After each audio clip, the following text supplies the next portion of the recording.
Hello, friends. Welcome to the Second Phase podcast. I'm Robin Graham, your host, and a brand marketing strategist and photographer passionate about helping women connect and grow their audience and get more clients. I am so excited you are here with me today to chat all about branding, personal development, and life overall in the second phase. What is the second phase?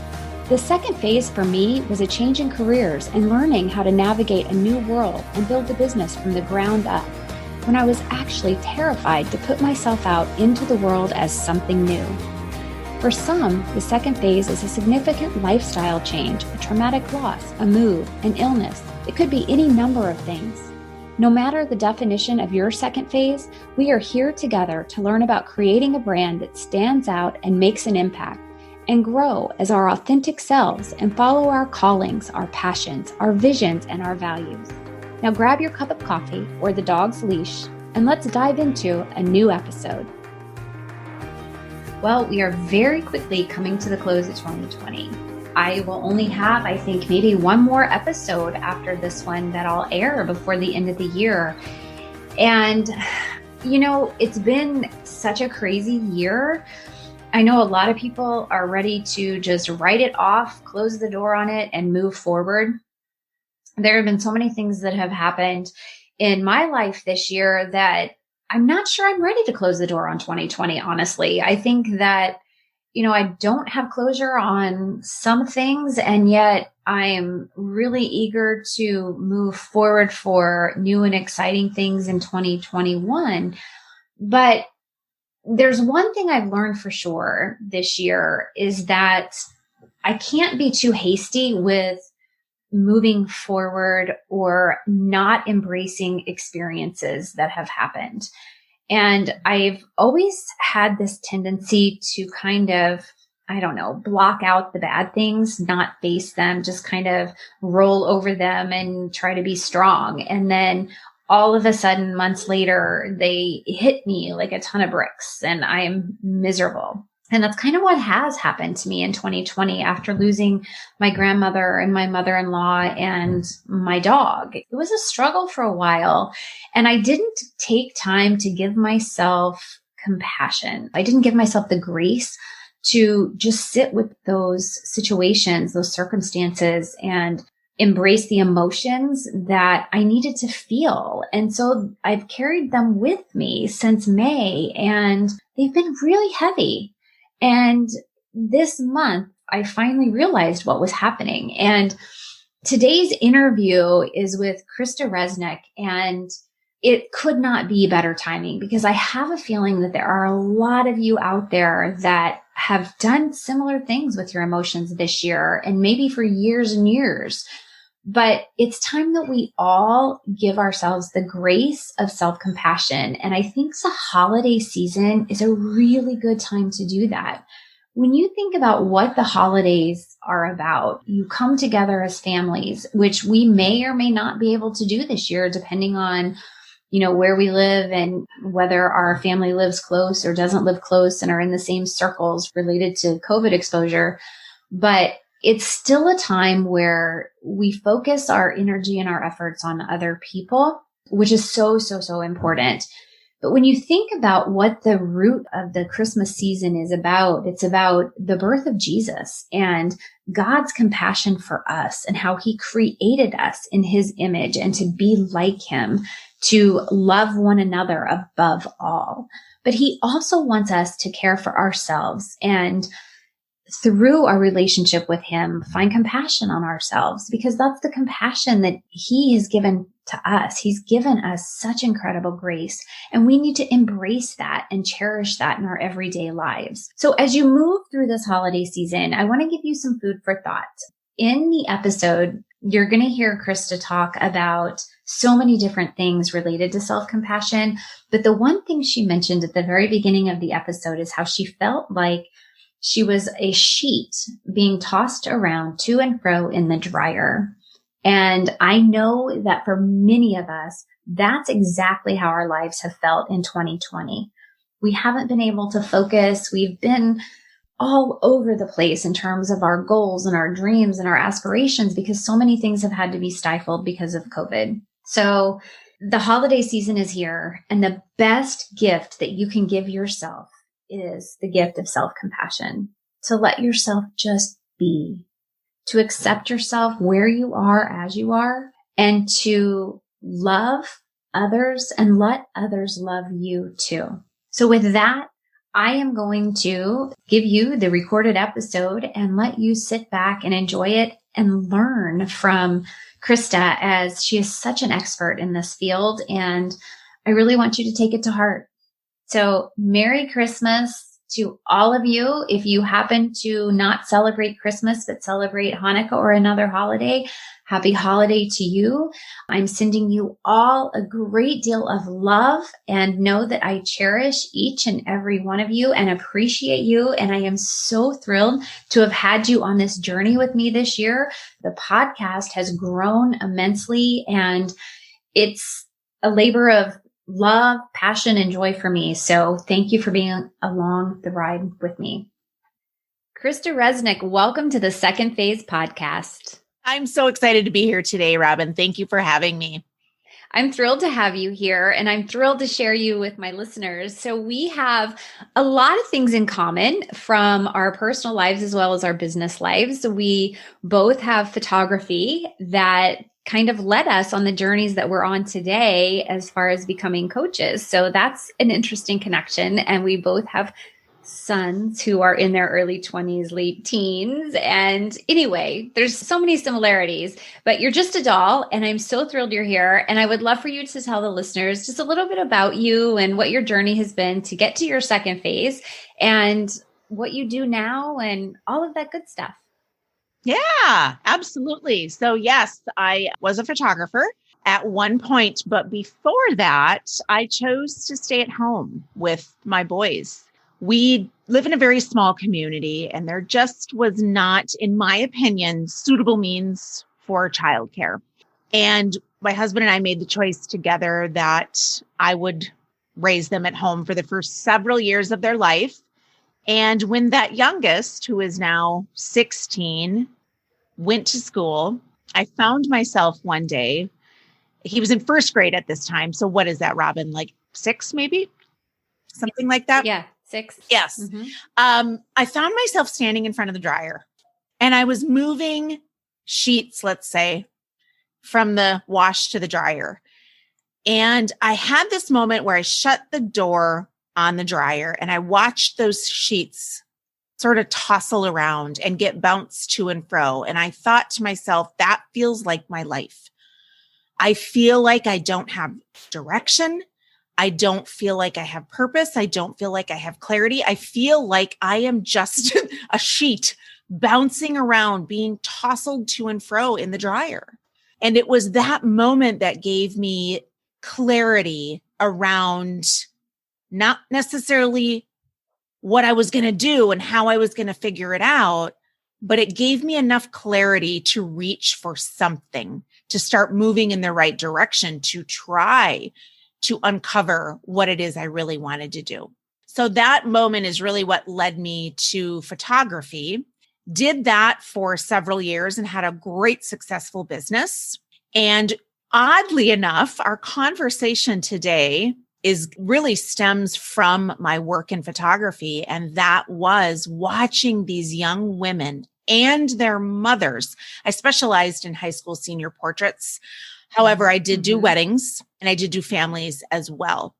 And I will tell you, it was very consistent throughout photographing brides, photographing moms, families, senior girls, how hard we are and how critical we are on ourselves, how quick we are to give compassion to other people and yet not ourselves. And so I would stand there with that camera and I would see beauty and grace and love and light and brilliance and worthiness and enoughness. And all they saw were all of their warts and all of the things that were wrong with them. And I loved photography. I loved connecting with every one of my clients, but there came a point where I just knew that I needed to be doing deeper work and helping people really heal from some of their insecurities and their traumas and their patterns so that they could step into something that felt lighter, and more free, like self-compassion. And that led me to getting certified as a life coach. So I know it's a weird, tangled, web of I don't know what, but looking back, it all makes sense how all of the dots connected and all of the T's got crossed and all of the I's got dotted. Isn't it amazing though, how things just happen for a reason? Always. You're on a journey and every single experience you have is going to lead you to something new and something better and something more meaningful. Yes. Yes. And it's really mandatory that we stop asking the question of why is this happening to me? And we start asking the question, how is this happening for me? Because that moves us from being a victim to being a seeker. And really starting to look at our lives from more of a spiritual perspective and understanding that we're on this gorgeous spiritual journey to heal and to grow and to be our most authentic, wonderful selves. So it's a game changer when you can actually step into that and really start pivoting from how is this happening? Why is this happening to me? To how is this happening for me? It's a subtle shift, but massive. Yeah, I was just going to say it's, just a couple of little prepositions there, but they're so incredibly powerful when you transfer that energy into one versus the other. Yeah. Why versus how. Yeah. And for me versus against me. Yeah. Such a mindset. Energetically, they're light years apart. Absolutely. And such a mindset shift. And it doesn't happen overnight to be able to do that. This takes years of practice sometimes, but at a minimum, it takes everyday activity, yes, exercising those muscles so that that energy can transform and be used for good in our mind versus weighing us down and keeping us stuck in a place of, anxiety or dislike or, a lack of self-love. So I would love to know, because we're talking all about compassion, and we have had one heck of a year. And, it's funny because everybody talks about, oh, I can't wait for 2020 to be over. 2020 has been awful. And you know what? We have had some bumps in the road, but when you look at it as a whole, there have been so many blessings in this year too. But we forget about that. And we often overlook the blessings because they're small. But if we have someone to love us, and if we have someone to love, I feel like we are still in a place of blessings. Mm-hmm. So when we talk about compassion, we often look at these times in our lives, a year like 2020, or the loss of a loved one, or the stress and anxiety of all the holiday hustle and bustle and all of these things. And we tend to take, I think, a look inside and be like, oh, you really messed that up, or well, you could have done this better. You should have done this, or you should have done that. How can we change those thoughts effectively so that we are showing compassion on ourselves and giving ourselves that grace to not only move forward, but move forward in a way that we're letting ourselves be? Yeah, that's a great question. And I actually even want to back up the bus further and talk briefly about what self-compassion really means. And you hit the nail on the head when you said grace. Because self-compassion really means to be warm, to be kind, and to give yourself grace. And I'm talking grace, Robin, when things didn't go the way you intended. I'm not talking when things are on cloud nine. I'm talking when you're in pain. I'm talking when things are not feeling so great. Can you still give yourself the warmth and the kindness and the grace that you need? That's true self-compassion. Just like you would talk to a friend. If a friend came to you and said, my heart is broken. I just launched this new program and I have been working tirelessly on it. I was so proud of it and nobody signed up. Well, you wouldn't say, well, yeah, you should have worked harder. You should have, you just wouldn't say that. You would meet them with compassion. And yet we do not boomerang that back to ourselves. Isn't that interesting? Right? It is interesting. It's funny that you say that too, and bring in a friend and how you would treat someone else, because I've often said that to my kids. I'm like, You don't speak to anybody in our house any differently than you would speak to a teacher at school or a friend at school. Yeah. I'll rephrase that for them. Would you say that to Morgan? Mm-hmm. Would you say that to Nick? Yeah.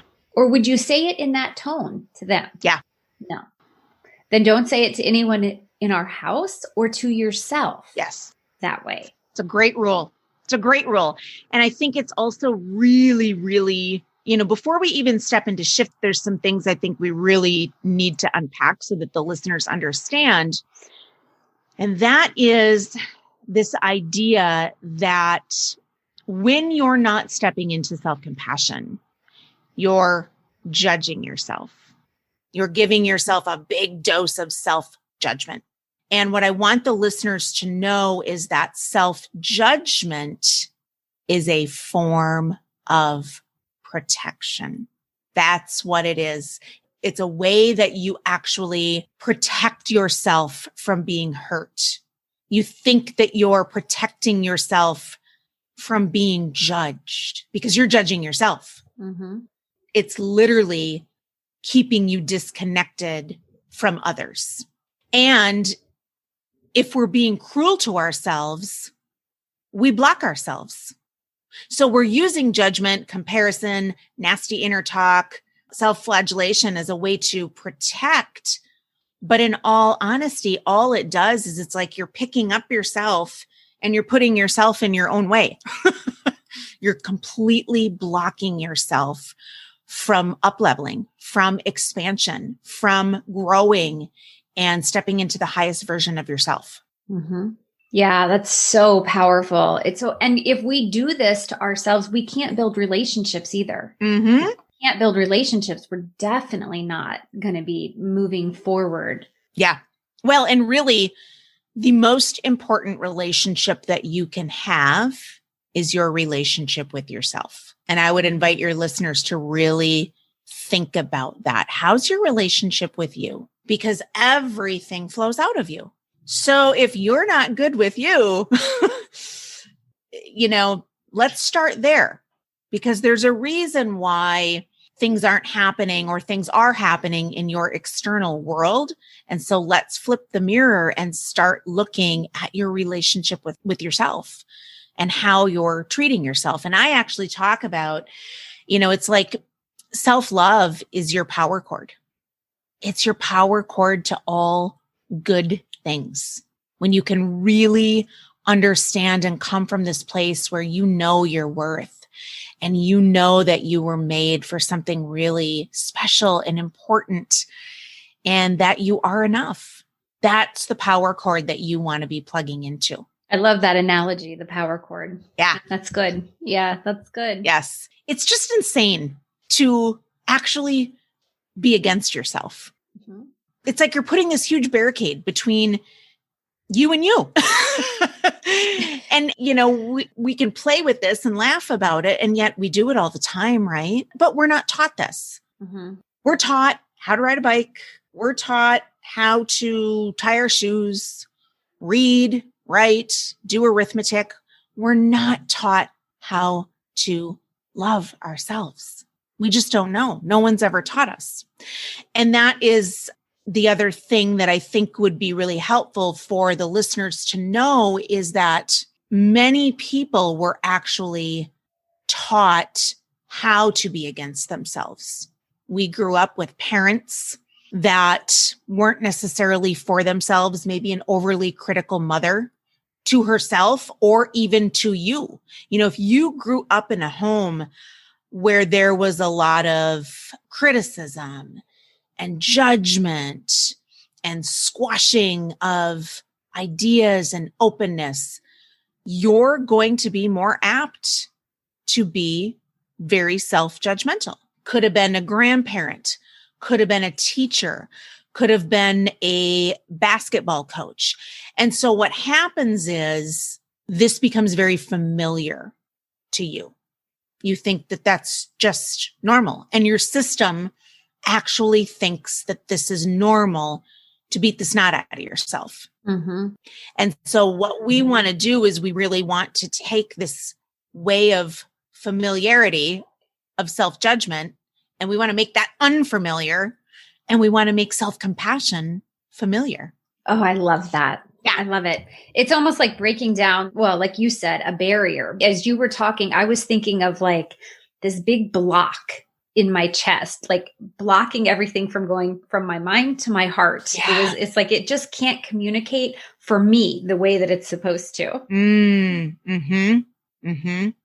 Yeah. Tell me a little bit more. The mind and the heart can't connect? Yeah. Like as you were talking about that barrier between self, I'm thinking that's so true. It's almost like your mind and your heart can't communicate. There's this big barrier between the two. So, you hear all these things and then your heart knows one thing and your head is saying something else, but you can't connect them because of this barrier in between from all these obstacles or words or phrases that other people have thrown at you your whole entire life. Yeah. Oh gosh. Yes. You said so many things that are resonating, and two things that I want to mention.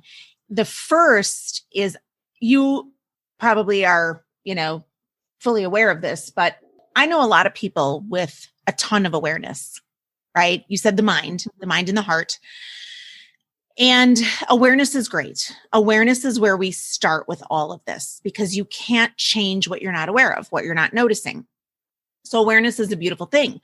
But then what you said with the heart is there's that embodiment piece. And that's where most people get stuck. They're not really embodying. So you can read a book about self-love. You can listen to podcasts about self-love and self-compassion. You can go to a workshop. But unless you're actually implementing some of these things and embodying them, getting them into your body, absorbing them, then it was just a podcast. It was just a great book. It was just a fun, inspirational workshop. So I'm really, really passionate about helping people move from all of these ideas and all of this information into embodiment, because information does not automatically equate transformation. There's got to be that middle pillar called embodiment or implementation or both. Or action. Yes. Or action.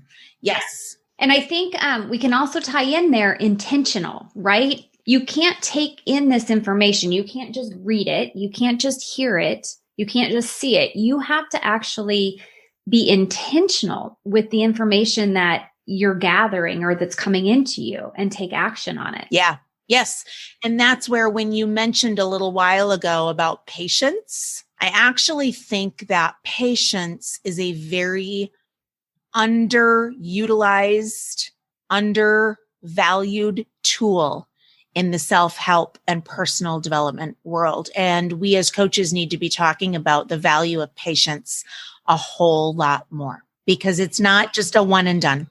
No, I am terrible when it comes to patience. I have no patience. It just makes me think, because I've been doing so much mindset work myself over the past several weeks. And it's funny how when you take that intentional action, you can really transform yourself and transform your thoughts. But it's funny when you think about, not having patience, but then letting things like procrastination, because you're afraid of an outcome, hold you back. So we're patient. We want all this, but yet we still let fear lead us to procrastination that completely blocks us or holds us back, because we've let the compassion side go, and we've just let all of these other negative things come in. The mind is fascinating. Oh, the mind is a beautiful tool, but we have to learn how to be masters of it rather than be servants to it. So now we've kind of broken down what self-compassion is. We've talked about, the different ways we can see it come in and out of our lives, basically. How do we approach this in a way that is, I guess, tactical?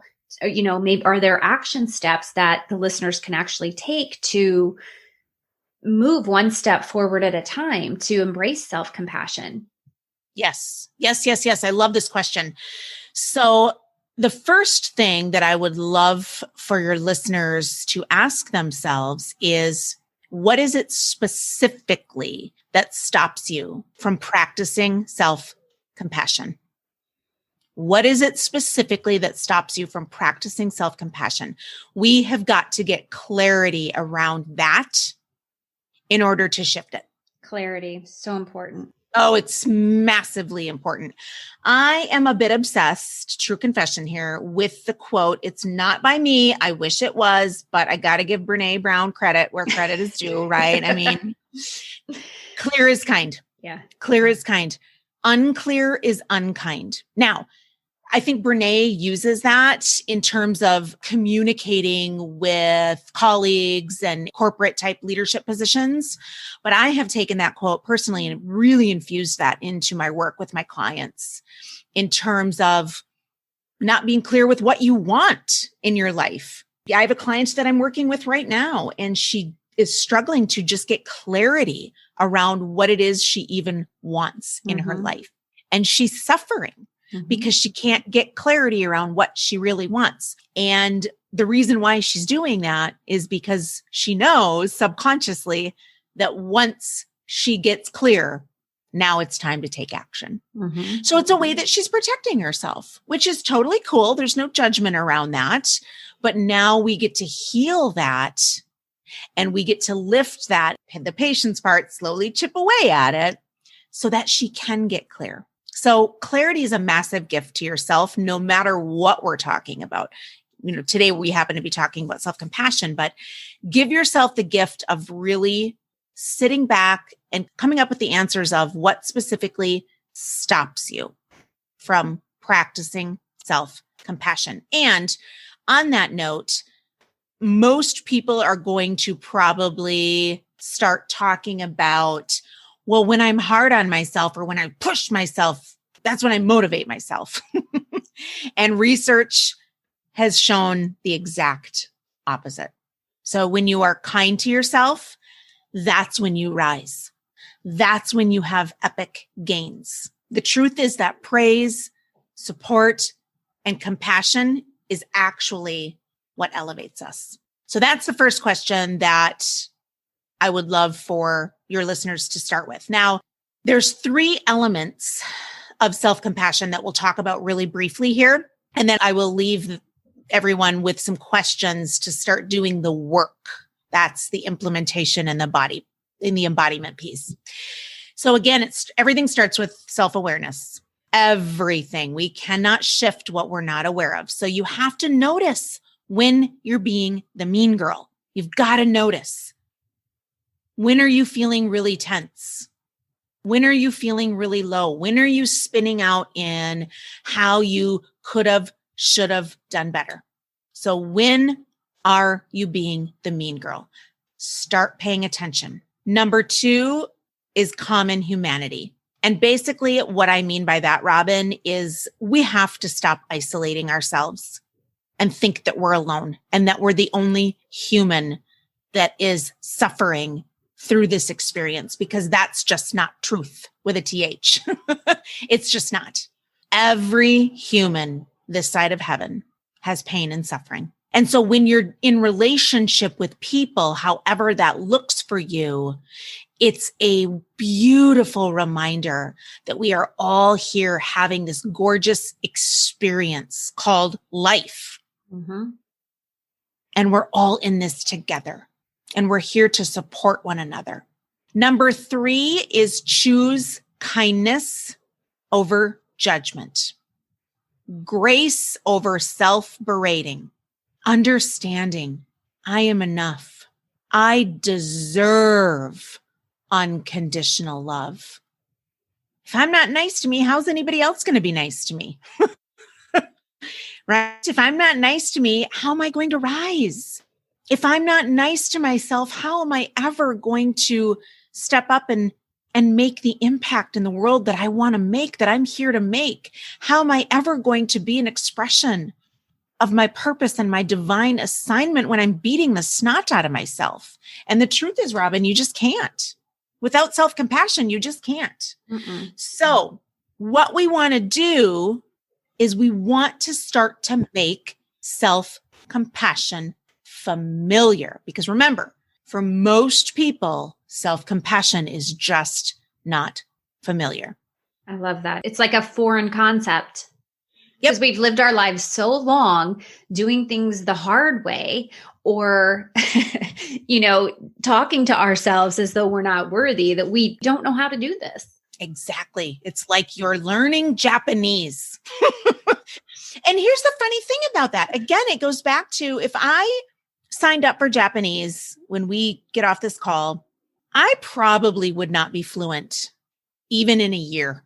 It's a very challenging language, right? Right. And for whatever reason, I would understand that in that framework. I would just continue to show up, practice a little, keep going, keep going, keep going. But yet when it comes to situations like personal growth, self-help, topics like self-compassion, we're just so hard on ourselves and think that we should have been doing it 2 years ago, dumping more judgment on ourselves. Patience for the win, patience and grace. So some of the questions that I invite the listeners to play with are, again, what stops me from being more compassionate with myself, and really take the time to put pen to paper. No typing. This is handwriting because you're accessing the right side of the brain. And there is power, science shows, between the handwriting and the subconscious mind. So it's really important that you write all of this out. That's why journaling is so important, right? It's why journaling is so important. Correct. What stops me from being warm and understanding with myself? Next question is, what are my go-to self-judgments? So there are two voices in all of our minds. And that is the voice of judgment or the voice of compassion, the voice of wisdom, the voice of your higher self. So which one is it going to be?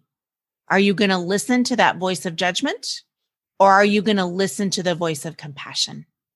Because that is what's going to take you to the next level, not the voice of judgment. So what are my go-to self-judgments? Get clarity around, what does it actually sound like when you're beating the snot out of yourself? And 2 more questions. Take those. Well, this isn't really a question so much as it is just kind of for reflection then, is what you want to do is you want to take those self-judgments that you just wrote out in the last question, and you want to flip them. You want to write them in the voice of self-compassion. So for every voice of judgment that you wrote down, nasty thing you wrote down, you want to just flip it. I love that exercise. Yeah. Mm-hmm. Just flip them and make them the voice of compassion. And then last and final question, where we can actually do some implementation and action and embodiment. Not that we're not going to with all the questions, because of course we are, but what is one way, just one way, that we can give ourselves grace? One choice, because everything starts with one thing. So choose that one thing and then honor yourself by taking action on that one thing to offer yourself grace. So, as you're saying all this, I'm thinking to myself, and, taking that first step of action is the most critical. And then to honor yourself by taking that action to give yourself grace is so empowering. At what point do you go from doing that one choice, one piece of action, to then going to the second and the third? I know patience is critical, but how do you stage that or space that out from a time perspective? Because this is hard work. This is a lot of inner work. It's going to take time. It's a lot of journaling. It's a lot of sitting in quiet and really focusing on your inner self. So, once you go to step 5 and you've given yourself that choice, just one choice to take action on, when do you go to the second choice? That's a great question. So notice when you take that action, what comes up for you, how that feels in your body. Notice, again, what your mind is offering you as you give yourself grace. Is that mind, that inner mean girl, squawking at you as you're trying to give yourself grace? Because for some people, to your point, this is going to be really hard for people that just default to these nasty, nasty voices. It's very familiar to some people. And these are patterns that we have played out for 20, 30, 40, 50, 60 years. So just notice what comes up for you as you choose to honor yourself and start paying attention and start to listen to your body and trust yourself, and you will know when it is time to give yourself another compassion break. So one of the things, and what I mean by compassion break, is sometimes I just like to put my hand on my heart and just close my eyes and take a couple of deep breaths when I'm going through something really challenging or difficult. And I like to remind myself that I am going through something challenging or difficult. So I will even say out loud, this is really hard. This is really hard. This hurts. This hurts. And it's a way for me to acknowledge and validate myself. So many people are hungry for acknowledgement and validation. And yes, we are to do life and community with other people, but we've got to start giving ourselves that acknowledgement and validation first and not be running to the external world for that first thing. I don't know if that answered your question, but so much of this work is about slowing down and going within. Yeah, it did. And that's the point. That's why I asked the question, because when we talked about patience earlier, and you've talked about so many different things as far as giving ourselves grace. And I think it's really important to note that there has to be a means of identifying when you're ready, which you gave us. And I think we have to recognize that it takes time and not rush through it. Yes. So that was the point that I was trying. You answered it beautifully, very eloquently. That's the point exactly that I was trying to get across. Good. Well, and I think it's important to note that living life at breakneck speed, busy, constantness, that's a trauma response. You are protecting yourself from, oh my gosh, if I slow down, what's going to come up? Then I'm going to have to think. I might have to feel my feelings. Yep. I might have to feel. Mm-hmm. I might have to feel. And most people are so disconnected from their body and their feelings and their emotions that the mind is the only safe place to be. Their bodies are not safe. So they go up to the mind, and that's where we do all of this overthinking. And that's where we do all of this procrastination and paralysis by analysis. So when we start to slow down, it's like, oh my gosh, some feelings are coming up. I noticed myself doing it the other day, Robin. I had so much fun with it. It was beautiful. I went to the doctor for my yearly, checkup. And as I'm waiting in the room to be called back to meet my physician, I noticed this father with his precious little child. This little boy was probably between 18 months and 2 years old. And I just sat there and stared at them, because having 3 children of my own that are 16, 18, and 21, I look back at a little boy and his father like that. And I just think, oh, where's the time gone? Sometimes I do sort of kind of wish I could go back, not really, but that's where your mind goes, right? You miss those days. And so I noticed immediately, I caught myself. It was so outstanding. I got sad. And what did I do when I got sad? I grabbed my phone. I had a, beautiful little hard copy book that I took with me. I take a paperback or a hardbound book wherever I go, because, I can always get in a couple paragraphs or whatever, right? But I noticed I grabbed my phone and I went, oh, isn't that interesting? I wanted to numb myself. And it was a cool experience that I caught it. It's really cool that you caught it. And I've been trying to be so much more cognizant of that too. And I listened to a podcast episode. It's so funny how when you listen to something, you hear something, read something, it comes up, again, very quickly after. Mm-hmm. And the entire episode was about numbing and how when our emotions and those negative thoughts creep in, we do things to numb ourselves, and it could be an array of things. It could be, various addictions or whatever, but the phone is one of those top things that people are numbing themselves with. Yes. I love that you said that, because if we do find ourselves doing that, we need to stop that so that we can get out of that cycle. And then, focus those thoughts on, like you said, just sit with your hand on your heart for a second. Yes. And give yourself that grace to feel. Yeah. Feel. Yes. Let yourself feel. Yes. Let yourself be sad. There's nothing wrong with being sad. Now, I don't want to spend the rest of my life being sad. That would be miserable. Yes. But all feelings are valid. And that there's messaging in that sadness. There was something there for me to explore. There was a message for me, something to learn from. Slow down. You've only got, I don't know, what is it? 7 months left with my 18-year-old. Slow down. Be intentional. Put your phone down. I believe that those were some of the messages for me. I believe that that experience and moment watching that father with his little boy was for me. It was a message for me. And as we're rolling, into the holidays and whatnot, I mean, we're literally trying to cram 352 things into like a 3-week span between Thanksgiving and Christmas. And it's goofy. I mean, it's so ludicrous. And so we're missing these moments after moments after moment because we're just numbing and wanting to live at breakneck speed and in autopilot. And it's just, it's really not serving us. It's not serving us. And I think that's why we're seeing so many people struggling with their health and all the mental health issues. Yeah. I think this episode is so incredibly timely. And I am so thrilled that you were here with me today because it just is perfect timing to end 2020 with this episode and share with the listeners how they can embrace themselves, give themselves that grace, and just truly be compassionate. So thank you for all of this. I really loved the conversation. Krista, where can my listeners find you? How can they connect with you, show you a little love? Yeah, that would be great to show me some love. I love love.